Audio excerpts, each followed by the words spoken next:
Hi friends, അസ്സാം വലൈക്കും. ഞാച്ചൂസ് വേലിലേക്ക് എല്ലാവർക്കും സ്വാഗതം. ഇന്ന് ഞാൻ ബീഫ് കൊണ്ടൊരു അടിപൊളി ചോറിൻ്റെ റെസിപ്പിയാണ് കാണിക്കുന്നത്. അപ്പോൾ നമുക്ക് ഇത് തയ്യാറാക്കാൻ വളരെ കുറച്ച് സമയം മതി, കുറഞ്ഞ ഇൻഗ്രീഡിയൻസ് മതി, നല്ല ടേസ്റ്റുമാണ്. അപ്പോൾ ഏറ്റവും എളുപ്പത്തിൽ നമുക്കിത് തയ്യാറാക്കാൻ പറ്റുന്ന രീതിയിലാണ് ഈ കാണിക്കുന്നത്. കുക്കറിലാണ് ചെയ്തെടുക്കുന്നത്. അപ്പോൾ നമ്മുടെ കയ്യിലുള്ള ഇൻഗ്രീഡിയൻസ് ഒക്കെ കാണിച്ച് നമുക്ക് ഈ റൈസ് എങ്ങനെ തയ്യാറാക്കണമെന്ന് നോക്കാം. അതിനുവേണ്ടി ആദ്യം തന്നെ നമുക്ക് ഒരു കുക്കർ അടുപ്പിൽ വെച്ച് കൊടുക്കാം. കുക്കർ ഒന്ന് ചൂടാകുന്ന സമയത്തിന് ഇനി നമുക്ക് ആവശ്യമുള്ള എണ്ണ ചേർത്ത് കൊടുക്കാം. എണ്ണ നമ്മൾ വെളിച്ചെണ്ണ ചേർത്ത് കൊടുക്കരുത്, വെളിച്ചെണ്ണയ്ക്ക് ആ ഒരു ടേസ്റ്റ് വരില്ല. അപ്പോൾ സൺഫ്ലവർ ഓയിലോ വേറെ ഏതെങ്കിലും ഓയിലോ നിങ്ങൾക്ക് ചേർത്ത് കൊടുക്കാവുന്നതാണ്. ഇതിപ്പോൾ ഞാൻ സൺഫ്ലവർ ഓയിലാണ് ചേർക്കുന്നത്. അതുപോലെ തന്നെ ഒരു 3 ടേബിൾ സ്പൂണോളം ചേർത്ത് കൊടുക്കാം. നമ്മളിതിൽ വേറെ ഒരു എണ്ണയോ നെയ്യോ ഒന്നും തന്നെ ചേർക്കുന്നില്ല. അതിലോട്ട് ഇനി ഒരു വലിയ സവാള ചെറിയ രീതിയിൽ കട്ട് ചെയ്ത് ചേർത്ത് കൊടുക്കാം. ഇഞ്ചി വെളുത്തുള്ളി പേസ്റ്റ് അതൊരു 3/4 ടേബിൾ സ്പൂൺ ചേർത്ത് കൊടുക്കാം.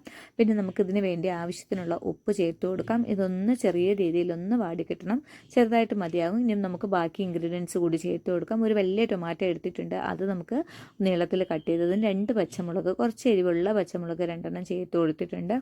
അപ്പോൾ ഇതിൻ്റെ അളവൊക്കെ നിങ്ങൾക്ക് കൂട്ടുകയും കുറയ്ക്കുകയും ഒക്കെ ചെയ്യാം. ഇതിപ്പോൾ ഞാൻ 1/2 കിലോ ബീഫിനാണ് കാണിക്കുന്നത്. 2 ഗ്ലാസ് ആയിരിക്കും. ഇനി കഴുകി വൃത്തിയാക്കി വെച്ച് 1/2 കിലോ ബീഫ് ചേർത്ത് കൊടുക്കാം. വെള്ളമൊക്കെ ഒന്ന് തോരാൻ വെച്ചിട്ട് വേണം ഇതിലോട്ട് ചേർത്ത് കൊടുക്കാൻ. അപ്പോൾ ഈ ബീഫിൻ്റെ ഫ്ലേവറൊക്കെ ഇറങ്ങിയ ഈ റൈസ് കഴിക്കാൻ നല്ല ടേസ്റ്റാണ്. അതുപോലെ തന്നെ ഇതിൻ്റെ ബീഫ് കഴിക്കാനും നല്ല ടേസ്റ്റാണ്. ഇനി അടച്ച് വെച്ച് ഞാനൊരു 3 വിസിലിന് വേവിച്ചെടുക്കുന്നുണ്ട്. എന്നിട്ട് ആണ് ബാക്കി ഇൻഗ്രീഡിയൻസ് ചേർക്കുന്നത്. ആ 3 വിസിലിന് വേവിച്ചെടുത്തിട്ടുണ്ട്. പിന്നെ ഇത് അധികം മുറ്റാത്ത ചെറിയ സൈസ് ഇറച്ചിയായത് കാരണം തന്നെ വളരെ പെട്ടെന്ന് തന്നെ വെന്തും കിട്ടും.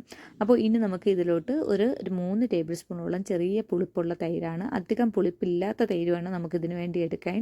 പിന്നെ ഒരു 3/4 ടേബിൾ സ്പൂൺ മുളക് പൊടി ചേർത്ത് കൊടുത്തിട്ടുണ്ട്. 2 പച്ചമുളക് മാത്രമേ നമ്മൾ എരിവിന് ചേർത്ത് കൊടുത്തിട്ടുള്ളൂ. പിന്നെ ഞാൻ 1 ടേബിൾ സ്പൂൺ ചിക്കൻ മസാല ചേർത്ത് കൊടുത്തു. അതുപോലെ തന്നെ ഗരം മസാല പൊടി കൂടി ചേർത്ത് കൊടുക്കാം.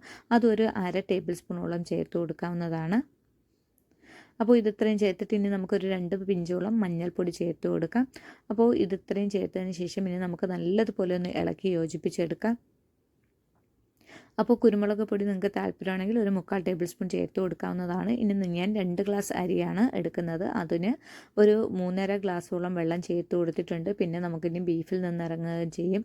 അപ്പോൾ ബീഫിൽ നിന്ന് ഇറങ്ങിയ ചെറിയ വെള്ളമൊക്കെ ഉള്ളത് കാരണമാണ് ഞാൻ 3.5 ഗ്ലാസ് ചേർത്ത് കൊടുത്തത്. എന്നിട്ട് അരി ചേർത്തത് ഇതുപോലെ കുറച്ച് മല്ലിയില ചേർത്ത് കൊടുക്കാം. പുതിനയില കയ്യിലുണ്ടെങ്കിൽ അതിൽ നിന്ന് ഒരു പിടി കൂടി ചേർത്ത് കൊടുക്കാം. എന്നിട്ട് നമുക്ക് ഇതിലോട്ട് ചേർത്ത് കൊടുക്കാനുള്ള ഈ വെള്ളത്തിനാവശ്യമായ ഉപ്പ് നമുക്കിതിലോട്ട് ചേർത്ത് കൊടുക്കണം. എന്നിട്ട് നല്ലതുപോലെ ഒന്ന് ഇളക്കി യോജിപ്പിച്ച് കൊടുക്കുക.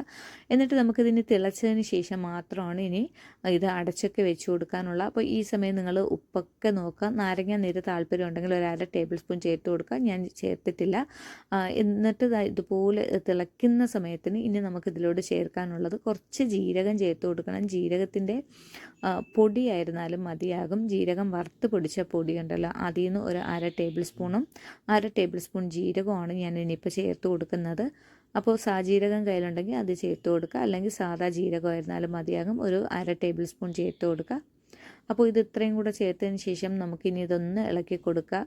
ദാണ്ട് ഇതുപോലെ ആയാണ് കിടക്കുന്നത്. ഇനി നമുക്ക് ചെയ്യാനുള്ളത് കുക്കർ ഒന്ന് അടച്ചു വെക്കണം. വിസിലൊക്കെ വെച്ച് ഒന്ന് അടച്ചു വെച്ച് കൊടുക്കുക.